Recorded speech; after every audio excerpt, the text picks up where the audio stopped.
Magandang araw mga idolo. Tuturuan ko kayo kung paano magawa ng DIY yung mga charger nyo dyan ng mga sira. Gagawa natin ng paraan tulad nito, sira na. Yung sa kasama ko. Oh, ganito lang gagawin nyo. May tali kayo. Yung mga, basta tali. Ganito lang. Lagyan nyo ganyan, pa ganun. Tapos, ganun nyo. Dikit nyo dito. Kahit sino pwedeng gawin to. Kasi mabilis lang to. Basta may tali kayo. Ganyan. Ganyan. Tatalian lang ganun. Tapos iikot. Ikot.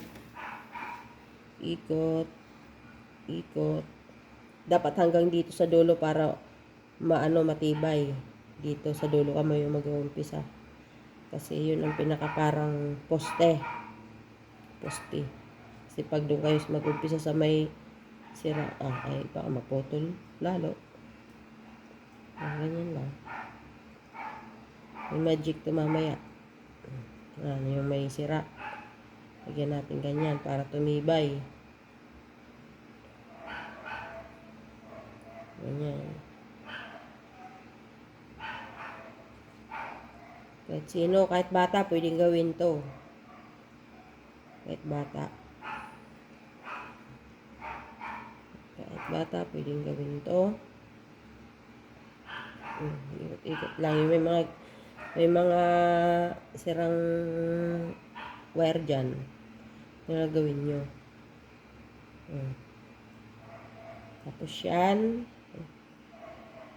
Yan, may maliit na butas dito. Pasok nyo itong inano nyo. Ganyan.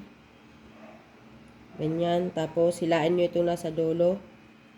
Ganyan o. Tibay na. Ganyan lang ang paggawa. Tapos, yan, okay na to. Tapos, pwede na ulit gamitin. Huwag niyong kalimutan mag-subscribe sa YouTube channel ko para lagi kayong updated. Please like and share and subscribe. Thank you. Ganito po ang mangyari. Di ba?